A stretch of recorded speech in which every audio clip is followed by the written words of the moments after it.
Tonight, I want to teach you something that Carl Jung understood deeply. Something that could change how you experience your relationships, your peace of mind, and your sense of self. It's simple to say, but profound in its implications. Don't think too much about anyone, not your parents, not your partner, not your ex, not your children, not your friends. Not the person who hurt you, not the person you're trying to impress, not anyone. And I know that sounds strange at first, maybe even cold, because we've been taught that caring about people means thinking about them constantly. That love means holding someone in your thoughts. That connection requires constant mental attention to the other person. But Jung would tell you something different. He would tell you that when you think too much about anyone, when someone occupies too much space in your mind, you're not actually connecting with them. You're doing something else entirely. You're projecting, you're losing yourself, you're giving your power away. And tonight, as you lie here in the quiet, I want to help you understand what Jung meant by this. Because understanding it could set you free from patterns that have been exhausting you for years. Patterns of obsessive thinking, rumination, mental loops that never resolve, relationships that live more in your head than in reality. Let's start with what actually happens when you think too much about someone. When you find yourself constantly thinking about another person, constantly wondering what they think of you, constantly replaying conversations, constantly imagining future interactions, constantly trying to figure them out, you're not engaged in genuine relationship. You're engaged in something Jung called projection. Projection is when you take something from your own psyche and place it onto another person. You take your own feelings, your own fears, your own desires, your own shadow, and you experience them as if they belong to the other person, or as if they're about the other person when they're actually about you. So when you're lying awake at night thinking about someone, trying to understand them, trying to figure out what they meant when they said that thing, trying to decode their behavior, trying to predict what they'll do next, you're not actually thinking about them. You're thinking about your projection of them. You're thinking about the version of them that exists in your mind. The story you've created about who they are, what they want, what they think of you, what they're capable of. And that story, Jung would say, that story is more about you than it is about them. This is crucial to understand.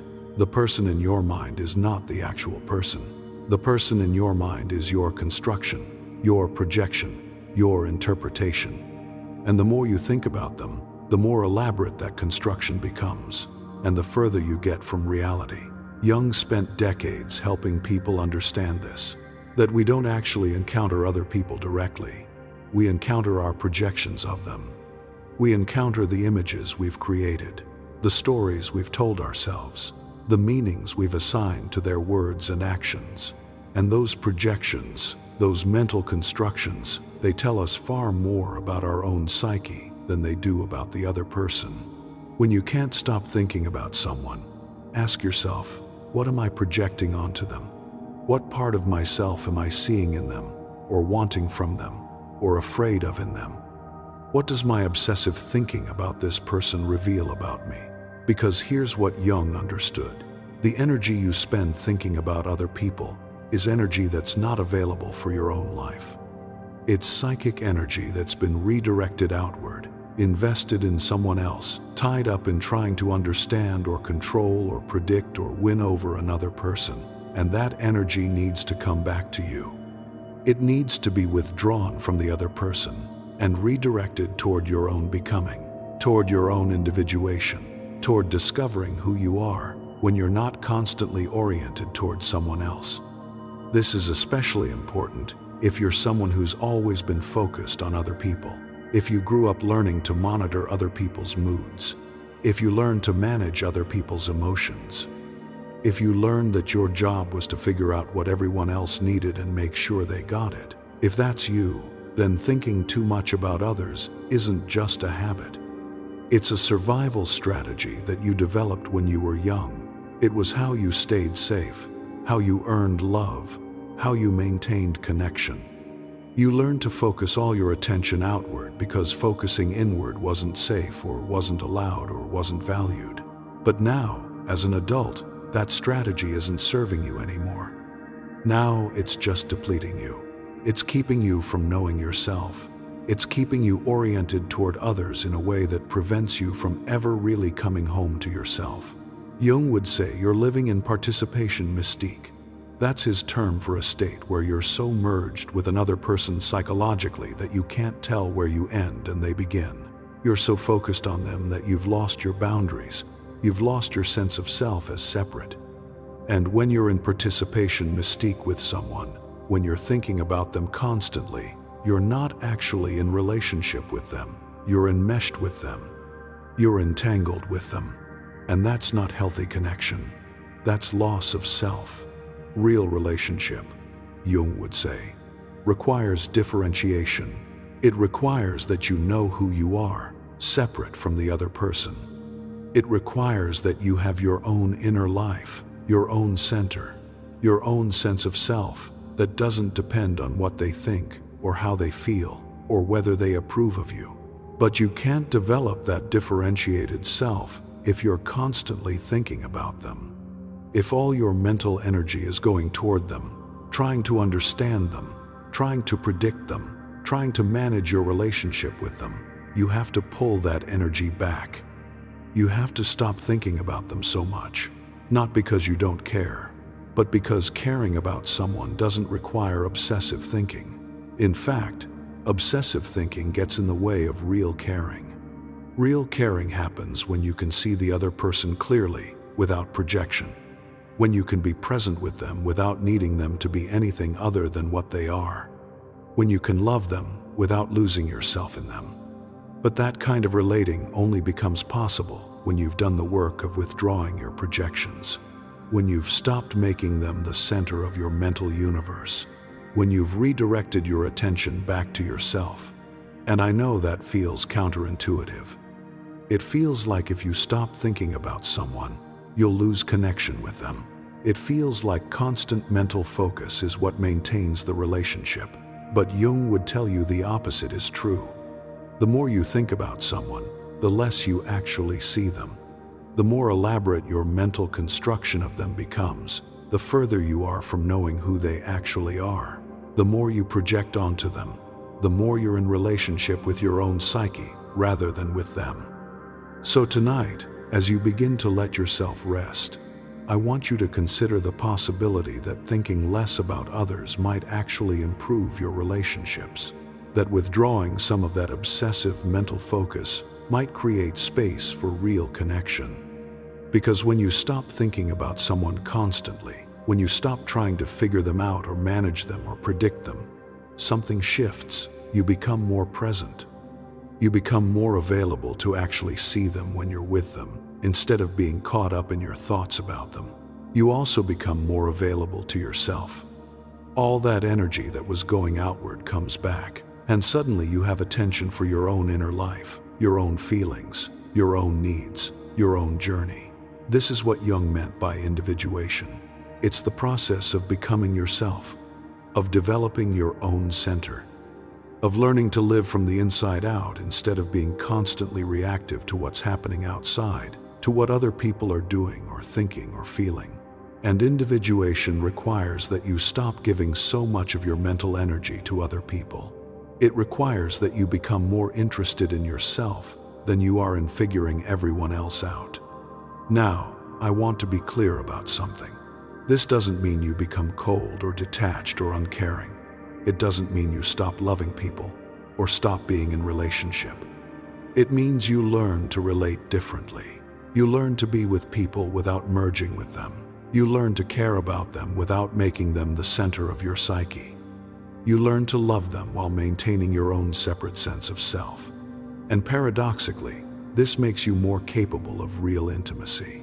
Because real intimacy isn't about merging or losing yourself in the other. It's about two whole people meeting, two differentiated individuals choosing to be together without either one losing themselves in the process. But most of us were never taught how to do that. We were taught that love means constant focus on the other, That caring means thinking about them all the time. That connection requires making them the most important thing in your life. And for some people, especially people who didn't receive consistent love when they were young, thinking about others becomes a way of trying to control the relationship. If I think about them enough, if I figure them out, if I can predict what they need, then maybe they'll stay, maybe they'll love me, maybe I'll be safe. But Jung would tell you that safety doesn't come from controlling others through constant mental focus. Safety comes from developing a strong enough sense of self that you can handle whatever happens in your relationships. That you can be okay even if someone leaves or disappoints you or doesn't give you what you hoped for. And you can't develop that kind of internal security while you're giving all your power away to thoughts about other people. You have to bring your focus back to yourself. You have to learn to think about yourself as much as you think about them. What do I need right now? What do I feel? What do I want? What's true for me in this moment? These are the questions that matter. These are the questions that help you know yourself. These are the questions that build your center. But if you're always thinking about someone else, you never get to these questions. You're always oriented outward, always trying to read someone else, always trying to manage someone else's experience of you. And that's exhausting. That's depleting. That's a way of living that keeps you from ever really inhabiting your own life. So tonight, as part of letting yourself rest, I want to invite you to practice something. Practice noticing when your mind goes to someone else. When you start thinking about them, wondering about them, trying to figure them out, and when you notice it, just gently redirect your attention, not with judgment, not with harshness. Just a gentle, oh, there I go again, thinking about them. And then bring your attention back to yourself, back to your breath, back to your body, back to this moment. This is a practice. It's not something you do once and you're done. It's something you do over and over, noticing, redirecting, noticing, redirecting. Over time, this practice changes your relationship with your own mind. You start to see how much energy you've been giving to thoughts about others. You start to notice the patterns, the specific people you think about most, the situations that trigger obsessive thinking, the stories you tell yourself about what other people think of you. And as you see it more clearly, you become less controlled by it. You develop more choice. You can choose to redirect your attention instead of being pulled into the mental loop. Jung called this consciousness, becoming aware of your patterns, so you're not just living them out unconsciously. And consciousness, he believed, is the beginning of freedom. Freedom from the patterns that have been running you. Freedom from the obsessive thoughts that have been exhausting you. Freedom from the constant orientation toward others that's been preventing you from knowing yourself. This freedom doesn't happen overnight, but it starts with understanding what Jung understood. That thinking too much about anyone is not love. It's not connection. It's projection. It's loss of self. It's giving your power away, and you can choose differently. You can choose to think less about them and more about yourself. You can choose to withdraw your projections. You can choose to come back to your own center. This is the work, and it's worth doing. Because on the other side of this work is a version of you that's more present, more grounded, more capable of real relationship, because you're not losing yourself in the process. Tonight, just start with noticing. Notice how much you think about other people. Notice the quality of those thoughts. Notice what it feels like in your body when you're caught in obsessive thinking about someone, and then practice coming back to yourself, back to your breath, back to this moment right here. You don't have to solve anything tonight. You don't have to figure anyone out. You just have to be here with yourself. That's enough. That's the beginning. And from this beginning, everything can change. Let yourself rest now. Let your mind start to quiet. Let yourself notice if thoughts about someone else arise, and gently, kindly, bring your attention back to your own experience. You're here, you're breathing, you're alive. And that's what matters right now. Not what they think, not what they're doing, not what they meant. Just you, just here, just now. This is where your power lives, in this moment. In your own awareness, in your own presence with yourself. Jung understood this, and now you're beginning to understand it too. Just rest, just breathe, just be with yourself for now. Everything else can wait. There's something else Jung understood about why we think too much about other people. He understood that it's often not about the other person at all. It's about what we're avoiding in ourselves. When your mind is full of thoughts about someone else, when you're constantly analyzing them, or worrying about them, or replaying interactions with them, part of what's happening is that you're using those thoughts to avoid something else, something inside you that needs attention but feels too uncomfortable to face. Maybe it's your own loneliness. Maybe it's your own fear. Maybe it's your own grief, or anger, or shame. Maybe it's the question of who you are and what you want from your life. Maybe it's the emptiness you'd feel if you stopped filling your mind with thoughts about others. Jung would say that obsessive thinking about other people is often a defense mechanism. It's a way of staying distracted from your own inner work.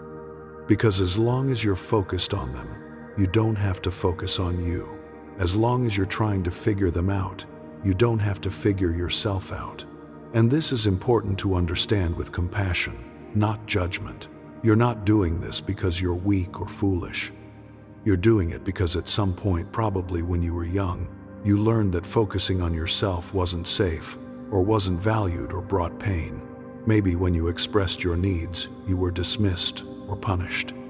Maybe when you showed your feelings, you were told you were too sensitive. Maybe when you tried to assert yourself, you were made to feel selfish, so you learned to focus on others instead. You learned to make yourself useful by understanding them, managing them, accommodating them.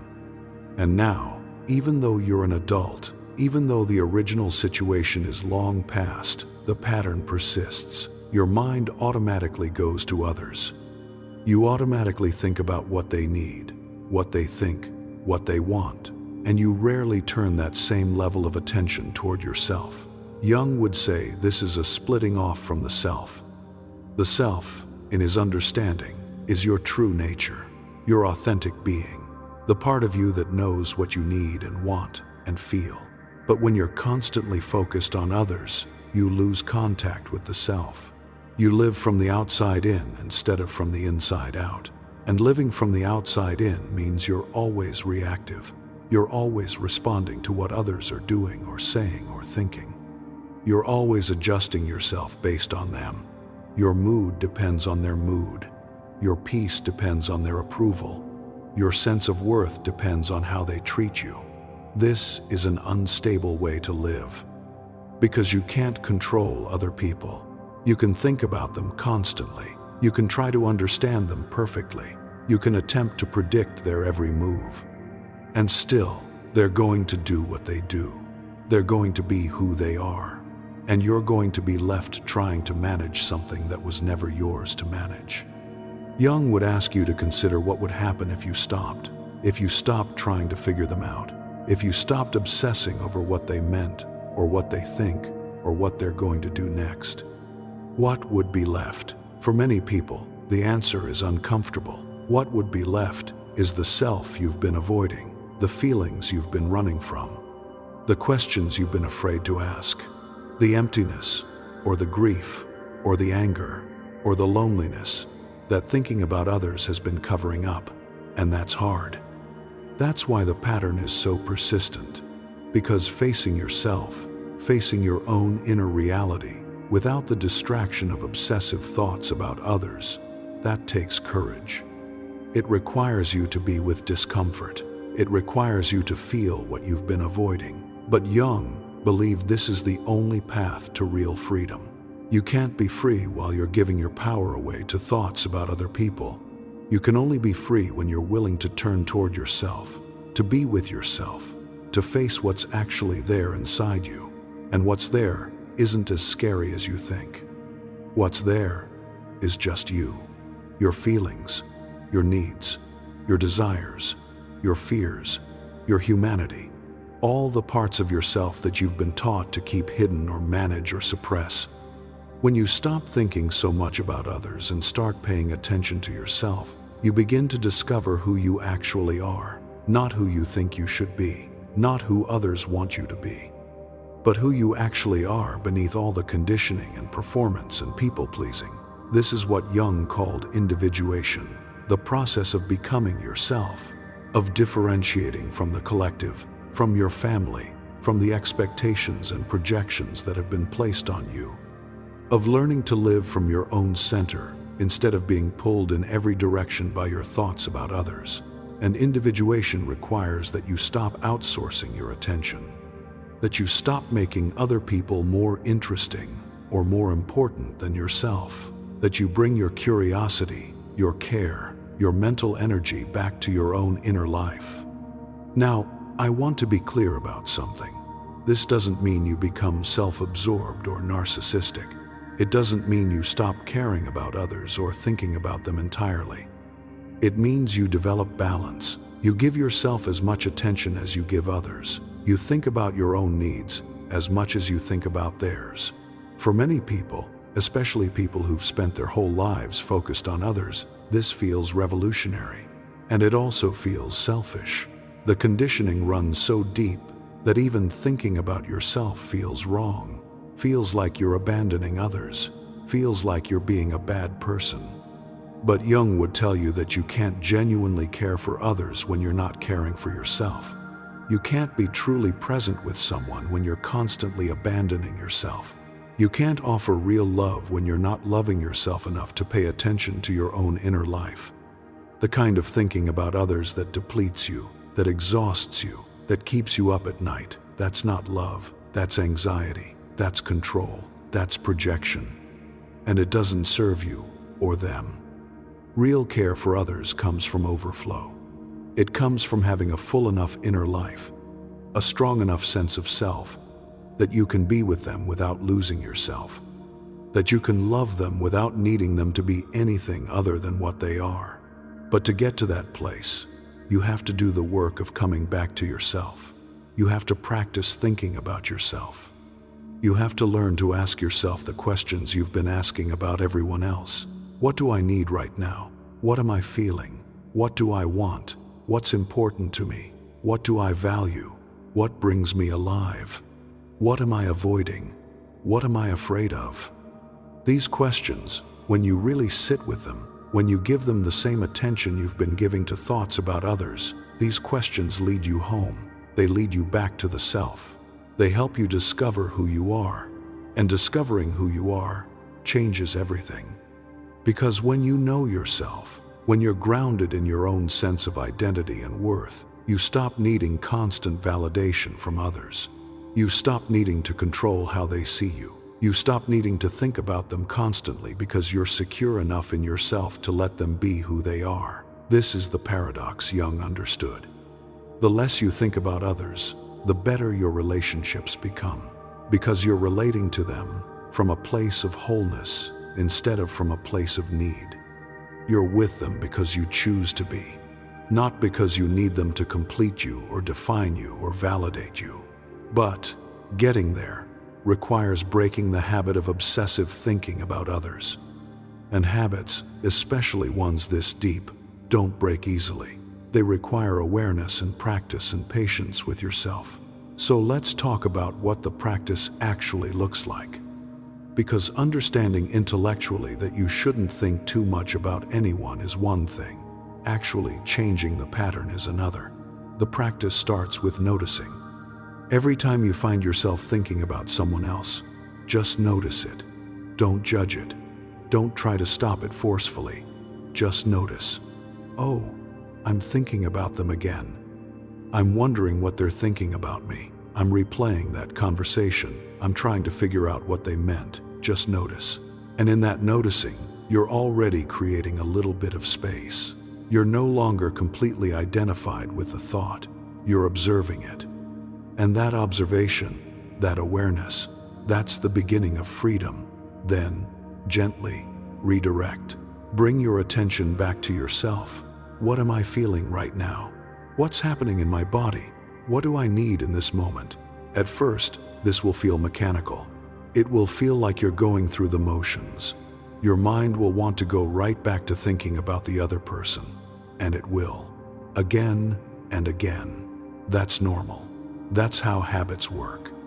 But each time you notice and redirect, you're creating a new neural pathway. You're teaching your mind that there's another option besides obsessive thinking about others. You're practicing coming back to yourself. Over time, with repetition, this gets easier. The noticing happens faster. The redirecting becomes more natural. You start to catch yourself earlier in the cycle of obsessive thinking. And sometimes, you don't even go down that path at all because you've become more aware of the choice. Jung would also say that it helps to understand what the obsessive thinking is trying to do for you. What need is it meeting? What purpose is it serving? For some people, thinking about others is a way of feeling connected. If they're in your thoughts, you feel less alone. For others, it's a way of feeling in control. If you can figure them out, predict them, understand them perfectly, maybe you can control the outcome. For others still, thinking about someone is a way of avoiding grief. As long as you're thinking about them, imagining conversations with them, holding on to hope about them, you don't have to face the reality that the relationship is over or that they're not capable of what you need. Whatever the obsessive thinking is doing for you, there's probably a legitimate need underneath it. A need for connection or control or comfort or hope, and that need deserves attention. But thinking obsessively about someone else isn't actually meeting that need. It's just creating the illusion that the need is being met. Real connection comes from being present with people, not from thinking about them when they're not there. Real control comes from managing your own reactions and choices, not from trying to control others through mental focus. Real comfort comes from being with yourself compassionately, not from filling your mind with someone else. So part of the practice is learning to meet your own needs directly, instead of trying to meet them through obsessive thinking about others. If you're lonely, reach out. If you need connection, be present with someone. If you need comfort, comfort yourself. If you need control, focus on what's actually in your control, which is your own thoughts and actions, not theirs. This is hard work. It requires you to face the reality of your situation instead of living in the fantasy that constant thinking about someone creates. It requires you to feel your feelings instead of avoiding them through mental loops about other people. But Jung believed this kind of honesty, this kind of direct engagement with reality, is what allows the psyche to heal and grow. You can't heal in fantasy. You can't grow while you're avoiding yourself. You have to be willing to be real, to be present, to face what's actually there. And what's actually there, when you stop thinking so much about others and turn toward yourself, is usually a mix of things. Some beautiful, some painful, some confusing, some clear. But all of it is yours. All of it is real. All of it deserves your attention. Your joy deserves your attention. Your grief deserves your attention. Your anger deserves your attention. Your longing deserves your attention. Not their approval, not their validation, not their understanding, yours. You are the one who needs to see yourself. You are the one who needs to validate your experience. You are the one who needs to be present with your own life. And you can't do that while you're giving all your mental energy to someone else. You have to bring it back. You have to reclaim your attention. You have to choose yourself. This is what Jung meant when he talked about the relationship with the self being the most important relationship. Not because you should be selfish or isolated, but because if you don't have a relationship with yourself, if you don't know yourself, if you're not present with yourself, you can't really be present with anyone else. You'll just be projecting. You'll just be thinking about them constantly. You'll just be giving your power away while wondering why you feel so exhausted and empty. So tonight, as you continue to rest, I want you to practice being with yourself. Notice when your mind wants to go to someone else, and gently, kindly, bring it back to you. back to your breath, back to your body, back to what you're feeling right now. It's okay if this feels uncomfortable at first. It's okay if you don't know what you feel. It's okay if being with yourself brings up sadness or loneliness or fear. Those feelings are allowed. They're part of being human, and they need your compassion, not your avoidance. The practice is just to be here, to be present with yourself, to stop thinking about them and start feeling yourself, your own aliveness, your own existence, your own worth that doesn't depend on what they think or do. You matter. Not because of how well you understand others, not because of how much you think about them, but because you exist, because you're here, because you're a human being worthy of your own attention and care. Let that sink in tonight. Let yourself begin to believe it. You don't have to earn your own attention. You don't have to be perfect to deserve your own care. You just have to be willing to be here with yourself. That's enough. That's everything, actually. Just rest now. Just breathe. Just be with yourself for a while. The thoughts about others can wait. Tonight, you're here with you. And that's exactly where you need to be. Let me tell you something else that Jung understood about thinking too much about others. He understood that there are different kinds of thinking, and not all of them are equal. Some thinking is productive, some is destructive, and most of the thinking we do about other people falls into the destructive category.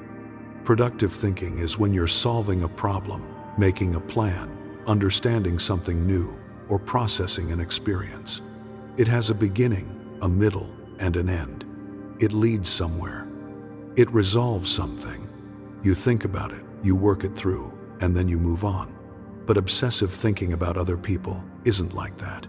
It doesn't resolve. It doesn't lead anywhere. It just loops. You think the same thoughts over and over. You replay the same conversations. You wonder about the same things. You come to the same non-conclusions. And then you do it all again. Jung would call this rumination. And rumination, he understood, isn't actually thinking. It's more like a mental compulsion, a groove your mind falls into, a pattern that repeats because it's familiar, not because it's useful. And rumination about other people specifically is almost always rooted in anxiety. You're anxious about what they think of you. You're anxious about whether they'll reject you. You're anxious about misunderstanding them or being misunderstood. You're anxious about losing them or not having them or not being enough for them. So your mind tries to solve the anxiety through thinking. If I just think about it enough, if I just analyze it from every angle, if I just figure out exactly what happened and what it means, then I'll feel better, then I'll know what to do, then I'll be safe. But it doesn't work that way, because the anxiety isn't actually about them. The anxiety is about you, about your own insecurity, your own fear of rejection, your own uncertainty about your worth, and you can't solve that through thinking about someone else. You can only address it by turning toward yourself, by working with your own anxiety directly, by building a stronger sense of self that doesn't depend so much on what others think or do. This is difficult to accept because we're so used to believing that if we're anxious about a relationship, the solution must involve the other person. We need them to reassure us. We need them to clarify what they meant. We need them to prove they care. We need them to change their behavior.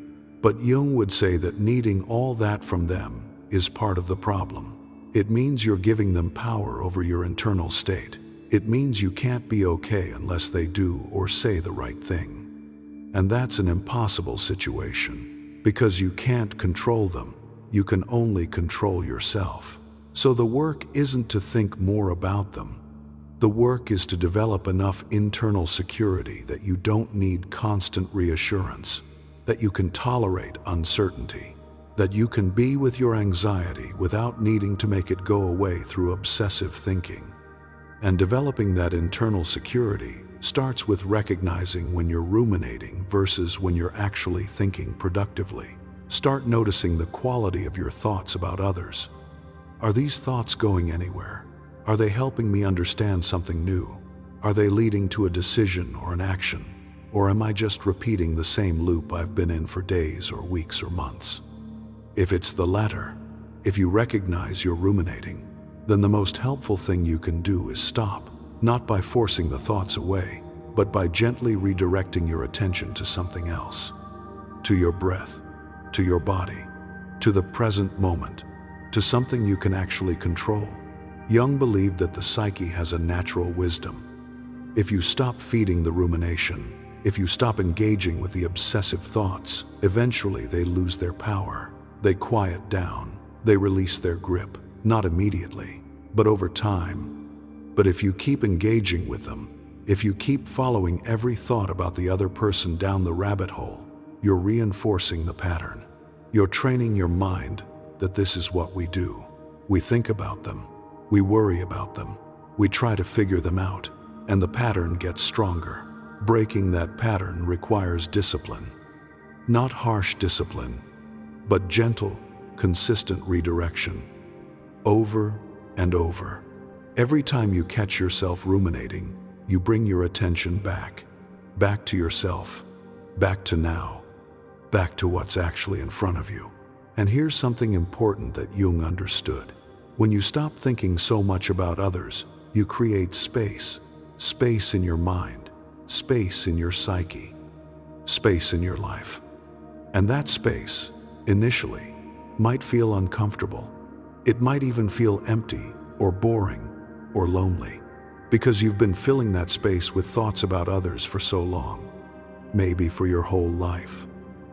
And now, there's just space, just quiet, just you with yourself. And if you're not used to that, it can be unsettling. But Jung would tell you not to fill that space too quickly, not to immediately find someone else to think about or some other distraction to occupy your mind. Instead, let the space be there. Sit with it. Be curious about it. See what emerges when you're not constantly filling your mind with thoughts about other people. What emerges is often surprising. Creative ideas you didn't have time for before. Feelings you've been avoiding. Clarity about what you actually want. Energy you didn't know you had. A sense of yourself that was buried under all the mental noise about others. This space, this emptiness that comes when you stop obsessing about other people, this is actually fertile ground. Jung would call it the void. And the void, in his understanding, isn't empty in a bad way. It's empty in a full of possibility way. It's the place from which something new can emerge.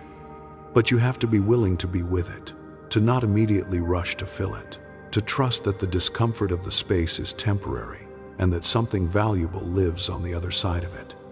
For many people, this is the hardest part, sitting with the emptiness, being with themselves, without the distraction of obsessive thoughts about others. It brings up all the feelings that the obsessive thinking was helping them avoid. The loneliness, the fear, the grief, the anger, the shame. All of it comes up when you stop using thoughts about others as a buffer, and that's painful. But it's also necessary, because those feelings need to be felt. They need attention. They need to move through you, instead of being held at bay by constant mental loops about someone else. Jung believed that unfelt feelings create symptoms. They create anxiety. They create obsessive thoughts. They create patterns that keep you stuck. But when you're willing to feel them, when you're willing to be with them instead of avoiding them, they gradually release their hold on you. So part of not thinking too much about others is being willing to feel more, to feel your own feelings, instead of staying in your head trying to figure out theirs. To be present with your own experience instead of constantly projecting onto someone else. This is vulnerable work. It's tender work. It requires you to be with yourself in ways you might not be used to. But Jung would say, this is the work that actually heals. This is the work that actually sets you free. Now, let's talk about something practical. Because I don't want you to think this is only about inner work and feeling feelings. There's also a practical component to not thinking too much about others.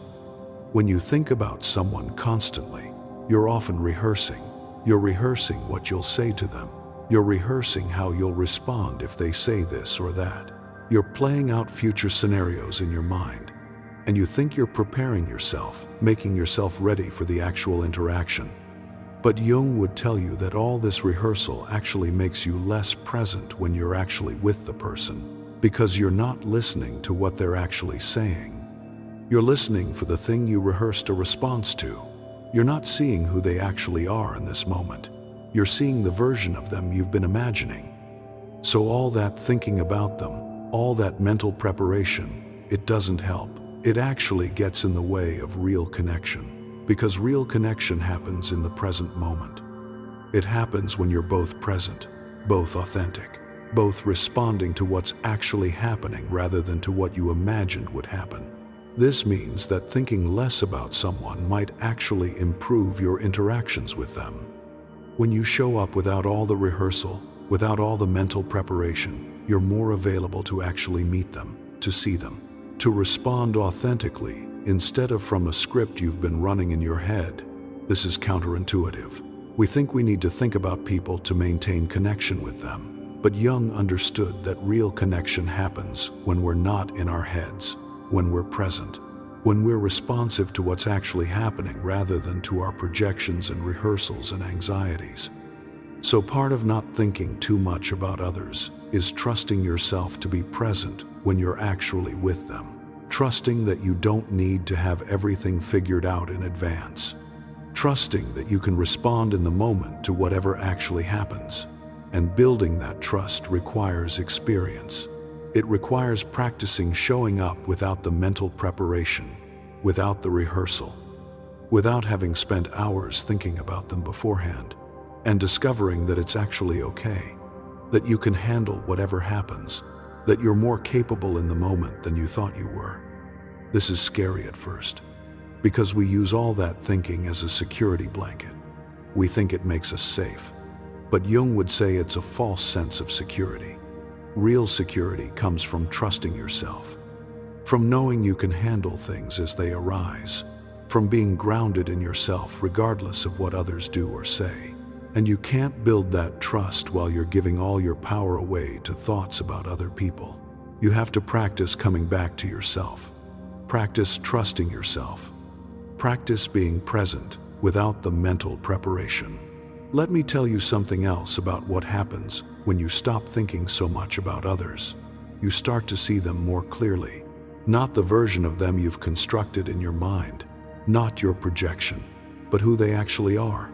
Because when you're not constantly thinking about someone, when you're not constantly analyzing them or trying to figure them out, you become more available to simply observe, to notice, to see what's actually there instead of what you're looking for or afraid of or hoping for. And sometimes what you see surprises you. Sometimes you realize they're not who you thought they were. Sometimes you realize the relationship isn't what you thought it was. Sometimes you realize you've been in love with or afraid of, or trying to please a version of them that only existed in your mind. This can be disorienting, but it's also liberating, because it means you can start relating to the actual person instead of to your projection of them. And relating to the actual person, whoever they are, is more honest, more real, more grounded in truth, even if the truth is that they're not capable of what you need, even if the truth is that the relationship isn't healthy, even if the truth is that you need to let go. At least you're working with reality instead of with fantasy. Jung spent a lot of time helping people distinguish between their projections and reality. He understood how much suffering comes from being in relationship with our projections instead of with actual people. And he knew that withdrawing projections, seeing clearly, is one of the most difficult and most important parts of psychological work. When you stop thinking so much about someone, you're beginning to withdraw your projections. You're beginning to see more clearly, and that clarity, even when it's uncomfortable, is valuable. Because you can't make good decisions based on projections. You can only make good decisions based on reality. So tonight, as you continue to rest, I want you to consider what might become clear if you stopped thinking so much about the people in your life. What would you see if you weren't looking through the lens of your projections and anxieties and hopes? maybe you'd see that they're doing the best they can with what they have. Maybe you'd see that they're not capable of what you need. Maybe you'd see that they care about you in their own way, even if it doesn't look like what you wanted. Maybe you'd see that you're holding on to something that ended long ago. Whatever you'd see, it's probably closer to the truth than what you're seeing now through all the thoughts and projections and mental loops. And seeing the truth, working with reality, that's what allows you to move forward, to make real choices, to build a life based on what actually is, instead of on what you wish were true. This is hard work. Jung knew it was hard, but he also knew it was necessary, that we can't become who we're meant to be while we're living in fantasy. While we're giving all our mental energy to projections of other people, while we're avoiding ourselves through obsessive thinking about someone else, we have to come back to reality, back to ourselves, back to what's actually true and present and here. And when we do, when we stop thinking so much about others and start being present with ourselves, everything begins to shift. The anxiety lessens because we're not constantly spinning in mental loops. The relationships improve because we're more present and less needy. The sense of self strengthens because we're actually paying attention to ourselves for once. And gradually, we discover that we don't need to think about others constantly to stay connected, that we don't need to figure them out perfectly to be okay, that we can let them be who they are, and we can be who we are, and there can be connection without the enmeshment and the obsessive thinking. This is what Jung meant by differentiation. Two separate people, each with their own inner life, each capable of being with themselves, choosing to be in relationship not because they need each other to feel complete, but because they enjoy each other's company, because they value each other, because the relationship enhances their lives without consuming them. That's the kind of relating that becomes possible when you stop thinking too much about anyone, when you bring your attention back to yourself, when you develop your own center, your own ground, your own sense of who you are independent of what others think or do. Tonight, you're practicing that. You're practicing being with yourself, letting thoughts about others arise and then letting them go, not engaging with them, not following them down the rabbit hole, just noticing them and returning to yourself. Keep practicing, keep redirecting, keep coming back to the breath, to the body, to this moment, to yourself. You're learning something important. You're learning that you can be with yourself, that you don't need to fill every moment with thoughts about others, that there's something valuable, something real, something solid right here in your own presence. That's what Jung wanted you to discover, the treasure that's been waiting all along beneath the constant thinking about others, the self, your true nature, the part of you that's whole and always has been. It's here. It's been here all along. You just have to stop thinking about them long enough to notice it. Let yourself rest now. Let yourself be here. Let yourself stop figuring everyone else out and just be with the mystery of your own existence. That's enough for tonight. That's everything, actually. Just rest. Just breathe. Just be. There's something Jung said that might seem harsh at first, but it holds profound truth. He said that most of what we call love is actually a demand for the other person to complete us, to fill our emptiness, to make us feel whole. And when we're thinking about someone constantly, obsessively, we're usually engaged in that demand. We're not thinking about them because we love them in a mature, differentiated way. We're thinking about them because we need something from them. We need them to validate us. We need them to prove we're worthy. We need them to fill a void inside us that we don't know how to fill ourselves. And this, Jung would say, this isn't love, it's dependence. It's projection. It's the psyche seeking wholeness outside itself instead of doing the work to become whole from within. Real love, mature love, the kind of love Jung believed was possible after you've done the work of individuation. Real love doesn't require constant thinking about the other person. It doesn't require obsessive focus. It doesn't require figuring them out or controlling them. or merging with them. Real love is spacious. It allows the other person to be who they are. It doesn't need them to be anything other than what they are. It can hold them lightly instead of gripping them tightly. And it can do this because it comes from a place of inner fullness rather than inner emptiness. But most of us weren't taught this kind of love. We were taught that love means constant attention. That love means making someone the center of your universe. That love means thinking about them all the time. That if you're not obsessed, you must not really care. So we learn to equate obsession with love. We learn to measure how much we love someone by how much mental space they occupy. And we end up exhausted, depleted, anxious, because we're trying to maintain this level of focus that isn't sustainable and isn't actually love. Jung would invite you to question this equation. To ask yourself, is thinking about someone constantly really love? Or is it need? Is it fear? Is it an attempt to control something you can't control? Is it a way of avoiding your own work? These are difficult questions. Because if you've spent your whole life believing that your obsessive thinking about others is evidence of how much you care, letting go of that can feel like letting go of love itself. Like if you stop thinking about them so much, you'll stop caring. You'll become cold or indifferent or disconnected. But Jung understood that the opposite is true. When you stop thinking about someone obsessively, when you withdraw your need for them to complete you, when you develop your own sense of wholeness, you become more capable of real love, of seeing them, of appreciating them, of being with them without needing them to be different. This is paradoxical. You have to let go to truly connect. You have to stop needing them so much in order to love them well. You have to fill yourself up so you can relate to them from overflow instead of from emptiness. And filling yourself up doesn't mean becoming perfect or enlightened or having all your issues resolved. It means being present with yourself. It means knowing yourself.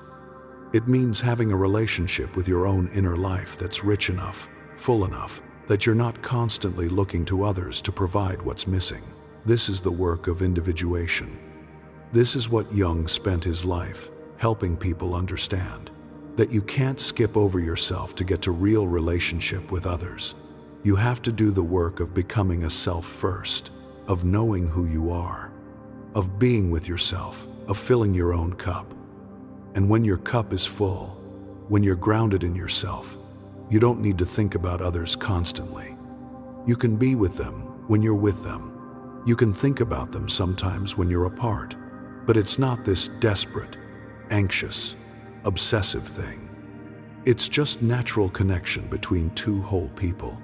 Now, let me be clear about something. When I say don't think too much about anyone, I'm not saying don't care. I'm not saying be cold or distant or avoidant. I'm saying care from a place of wholeness instead of from a place of need. The difference is profound. When you care from wholeness, you can be present with someone's pain without trying to fix it. You can witness their journey without trying to control it. You can love them without needing them to love you back in a specific way. But when you care from need, everything becomes desperate. You have to fix their pain because their pain makes you uncomfortable. You have to control their journey because their choices affect how you feel about yourself. You have to make them love you the way you want because without it, you feel incomplete. This kind of caring, this desperate caring that comes from need, this is what drives obsessive thinking. Because if you need them that much, you have to think about them constantly. You have to monitor them. You have to try to understand them perfectly so you can get what you need from them. But Jung would tell you that you're never going to get what you need from them, not because they're bad people or because they don't care, but because what you need, what you're really looking for, it can only come from within. It can only come from doing your own work, from becoming your own person, from filling your own emptiness instead of asking them to fill it. This is difficult to accept because it means taking responsibility for yourself. It means acknowledging that all the thinking about them, all the obsessing, all the trying to figure them out, it's not actually about them. It's about you. about what you need to develop in yourself. And that's harder work than thinking about someone else. It's harder to face yourself than to focus on them. It's harder to feel your own emptiness than to try to get them to fill it. It's harder to become whole than to remain dependent. But it's the only way forward, the only way to freedom, the only way to real relationship. Jung believed that the second half of life is about this work, about turning inward, about developing the parts of yourself that were neglected in the first half, about becoming whole instead of remaining fragmented. And for many people, especially people who spent the first half of their life focused on others, pleasing others, thinking about others, the second half requires a radical redirection, a turning away from constant focus on others and a turning toward the self. This doesn't mean you become isolated or self-absorbed. It means you develop balance. It means you give yourself as much attention as you've been giving others. It means you think about your own needs and wants and feelings with the same care you've been thinking about everyone else's. And this feels revolutionary. It feels selfish. It feels wrong, because everything you were taught said that good people focus on others, that loving people think about others constantly. That caring means self-sacrifice. But Jung would challenge all of that. He would say that you can't truly give to others what you haven't given to yourself. You can't offer presence if you're not present with yourself. You can't offer love if you don't love yourself. You can't offer acceptance if you haven't accepted yourself. So the work of not thinking so much about others is really the work of thinking more about yourself, of turning your attention inward, of asking yourself the questions you've been asking about everyone else. What do I feel right now? What do I need? What do I want? What's important to me? What am I afraid of? What am I avoiding? What would make my life meaningful? These questions, when you really sit with them, when you give them time and attention and curiosity, these questions lead you home. They lead you to yourself, to the self that Jung talked about, the self that's been waiting all along for you to turn toward it. And the self, in Jung's understanding, isn't something you have to create. It's already there. It's always been there. You just have to stop filling your consciousness with thoughts about others long enough to notice it, to feel it, to connect with it. This is what meditation traditions have been teaching for thousands of years. This is what depth psychology is about. This is what spiritual practice points toward. The discovery that what you've been seeking outside yourself is actually inside. That the wholeness you're looking for doesn't come from another person. It comes from connection with your own depths. But you can't make that connection while you're constantly thinking about someone else. You have to create space. You have to turn inward. You have to be willing to be with yourself, to sit with yourself, to meet yourself. And meeting yourself, really meeting yourself for maybe the first time, can be intense. Because you're not who you thought you were. You're not the collection of roles and performances and adaptations you've been presenting to the world. Underneath all of that is something else, something more real, something that's been waiting to be seen. Jung called this the true self.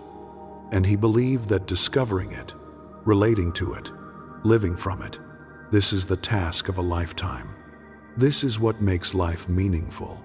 This is what allows us to die having lived our own life instead of the life others wanted us to live. But we can't live our own life while we're giving all our mental energy to others, while we're constantly thinking about them and trying to figure them out and managing their perception of us. That's living their life, not ours. Living our own life requires that we stop, that we redirect, that we choose ourselves even when it feels selfish, that we think about ourselves as much as we think about them.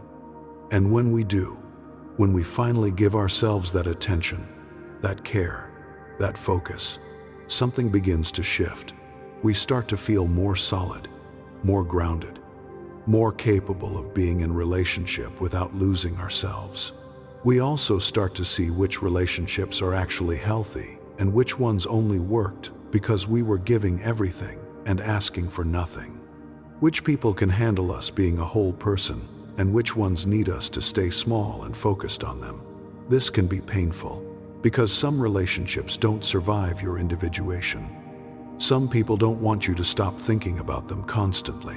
They want you to remain focused on them, managing them, accommodating them. And when you withdraw that focus, when you start paying attention to yourself, they might leave, or get angry, or try to pull you back into the old pattern. Jung understood this.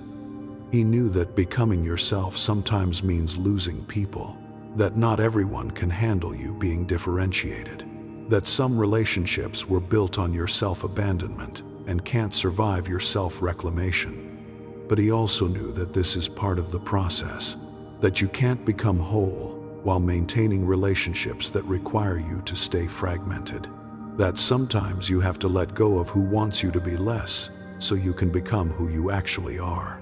This is grief, real grief. Grieving the relationships that can't survive your growth.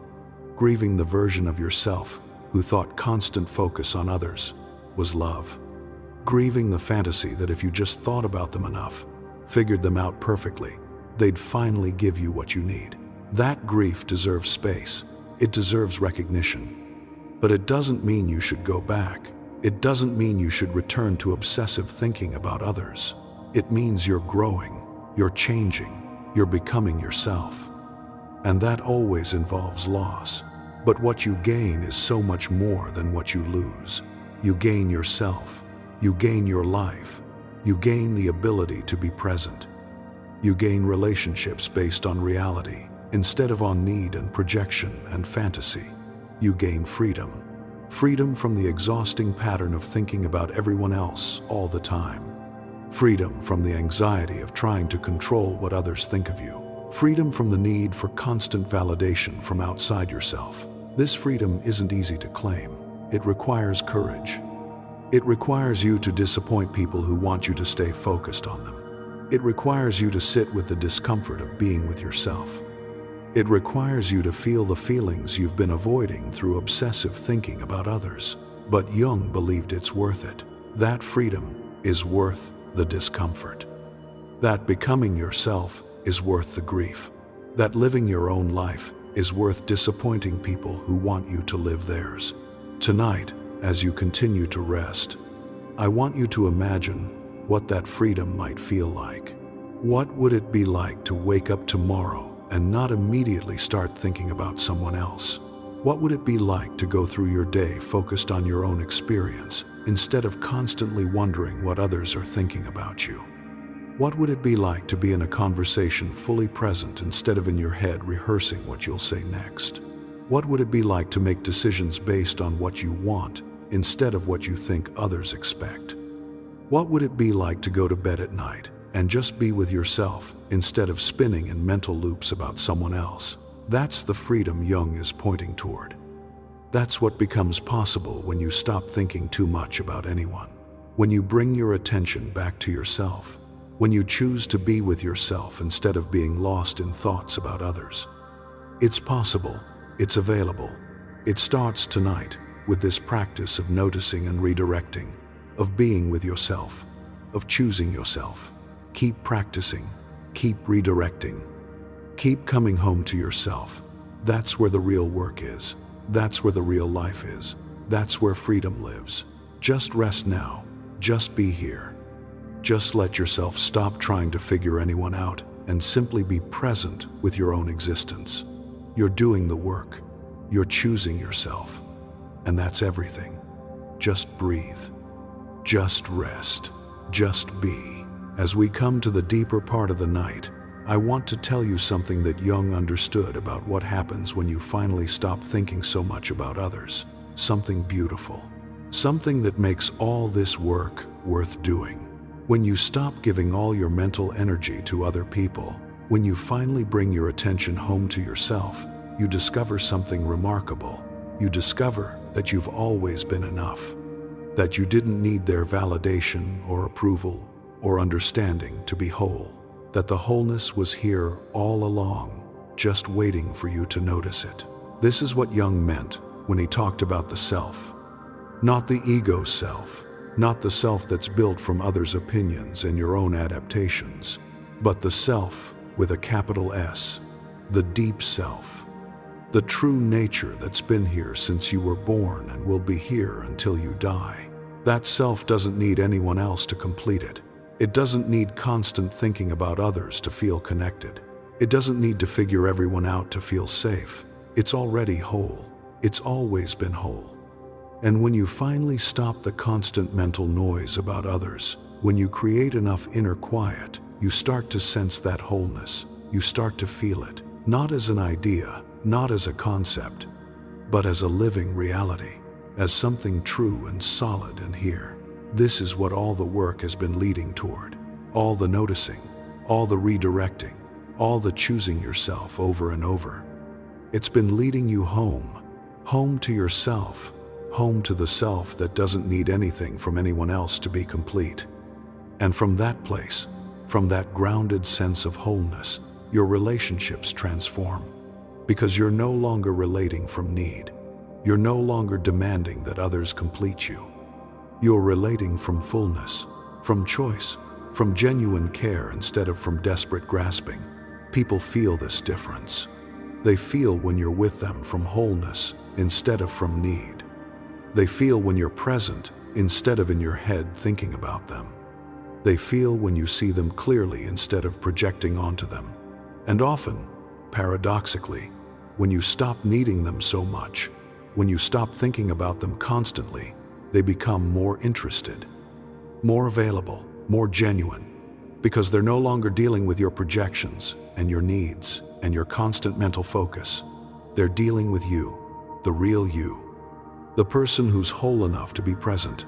But even if that doesn't happen, even if some people drift away when you stop thinking about them constantly, you're okay, because you have yourself. Because you've discovered that the wholeness you were seeking through them has always been available within you. This is the gift Jung wanted you to find.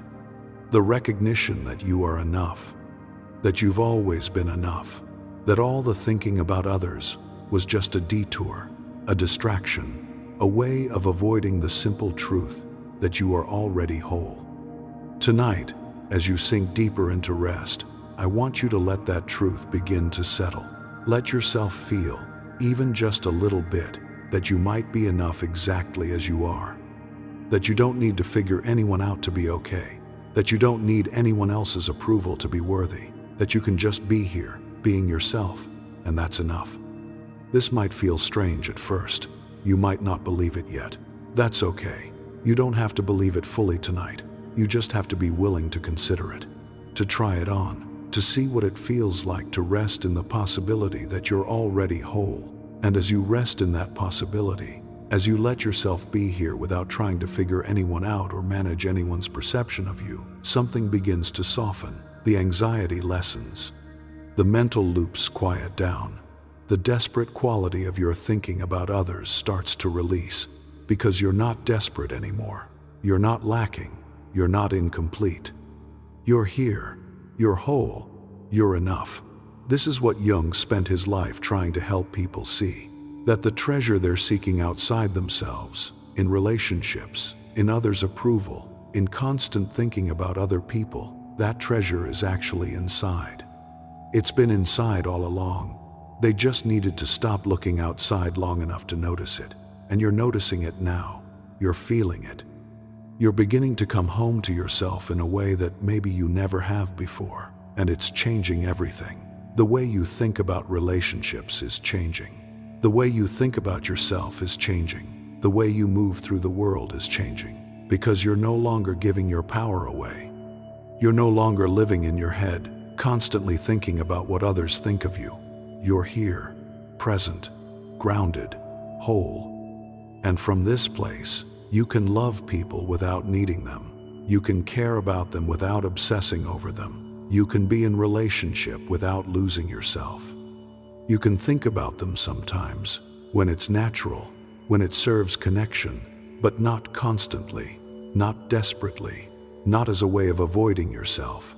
This is mature love. This is differentiated relating. This is what becomes possible when you do the work Jung is asking you to do. the work of not thinking too much about anyone, the work of bringing your attention home to yourself. Now, I want to acknowledge something. This work isn't finished. You're not going to wake up tomorrow and never think obsessively about anyone again. The pattern runs deep. It's been with you for years, maybe for your whole life. It's going to take time to change. You're going to forget. You're going to find yourself right back in the mental loop about someone, spinning in the same old patterns. And that's okay. That's part of the process. The work isn't to be perfect. The work is to notice and redirect, over and over, with patience, with compassion. Every time you notice, every time you redirect, you're strengthening a new pathway. You're teaching your mind that there's another option. You're building the capacity to be with yourself instead of being lost in thoughts about others. And gradually, over time, the new pattern becomes stronger than the old one. The redirection becomes automatic. The presence with yourself becomes natural. And you find that days go by where you're just living your life, being present, not caught up in obsessive thinking about anyone. That's the goal. Not perfection, not never thinking about others, but freedom from the compulsive quality of it, freedom from the desperation, freedom from the need to figure everyone out in order to feel okay. Jung would tell you to be patient with this process, to have compassion for yourself when you fall back into old patterns, to recognize that changing deep psychological patterns takes time and repeated effort, to celebrate the small victories instead of focusing on the setbacks. Every moment you choose to redirect your attention from someone else back to yourself is a victory. Every time you notice you're ruminating and choose to be present instead is growth. Every time you sit with your own feelings, instead of avoiding them through thoughts about others, is healing. These moments add up. These choices accumulate, and over time, they lead to real transformation, to a different way of being in the world, to a different kind of relationship with yourself and others. And that transformation, that's what makes this work worth doing. Not just because it will improve your relationships, though it will. Not just because it will reduce your anxiety, though it will. But because it will allow you to live your own life, to be present in your own experience, to know yourself, to develop your own sense of meaning and purpose that doesn't depend on what others think, to become who you actually are instead of who you've been trying to be to earn others' approval. This is individuation. This is becoming yourself. And it requires that you stop thinking so much about everyone else, that you bring your focus home, that you choose yourself over and over until choosing yourself becomes natural. Tonight is part of that process. This practice of resting with yourself, of letting thoughts about others arise and letting them go, of redirecting your attention back to your own breath, your own body, your own presence. You're doing it. You're choosing yourself. And every time you do, you're building the life Jung believed was possible for you. A life lived from the inside out. A life grounded in your own wholeness. A life free from the exhausting pattern of constant mental focus on others. As you drift deeper into sleep now, I want you to know that this work continues even when you're not conscious. Your psyche is integrating what you've learned. It's creating new patterns. It's moving toward wholeness in ways you can't see or control. Jung believed the unconscious is wise, that it knows what you need, that it's always working toward your healing and growth, even when you're asleep. So trust the process. Trust that this work you're doing is taking root. Trust that you're changing in ways that will become clear over time. And when you wake up tomorrow, you might notice something different. Maybe you wake up thinking about yourself instead of immediately thinking about someone else. Maybe you feel a little more grounded, a little more present. Maybe the obsessive thoughts about others have a little less grip. Or maybe everything feels the same and you wonder if any of this is working. That's okay too. Change doesn't always announce itself. Sometimes it's happening beneath the surface, quietly, steadily, and you only notice it when you look back weeks or months from now and realize you're different than you were. So be patient. Keep practicing. Keep noticing and redirecting. Keep choosing yourself. Trust that you're moving in the right direction, even when you can't see the progress. And remember what Jung understood, that you're not trying to become someone you're not. You're not trying to create wholeness where there is none. You're simply remembering what's always been true, that you're already whole, that you're already enough, that you don't need to think about anyone constantly to be complete. The work is just removing the obstacles to seeing that truth. The obstacles of conditioning and habit, and the belief that wholeness comes from outside yourself. As you remove those obstacles, as you stop giving all your mental energy to others, the truth of your wholeness naturally emerges. It's been here all along. You've just been too busy thinking about everyone else to notice it. But you're noticing now. You're coming home to yourself, and that's everything. So let yourself rest deeply tonight. Let yourself release the need to figure anyone out. Let yourself stop trying to control what others think. Let yourself just be here, whole and complete, exactly as you are. You don't need anything from anyone else to be okay. You're okay right now, in this moment, just as you are. And when you wake up tomorrow, you'll still be okay. And the day after that. And the day after that. Because your okayness doesn't depend on them. It depends on you, on your willingness to be with yourself, to know yourself, to choose yourself. And you're doing that. You're doing it right now. And it's changing everything. Jung would see what you're doing. He would recognize the courage it takes to turn away from the familiar pattern of thinking about others and turn toward yourself. He would honor the difficulty of this work and the importance of it. And he would tell you what I'm telling you now. You're going to be okay, more than okay.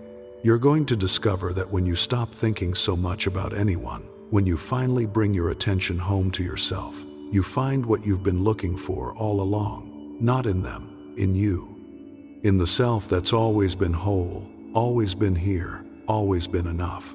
Let yourself rest in that truth tonight. Let it hold you as you drift into sleep. Let yourself trust that you are enough. You've always been enough.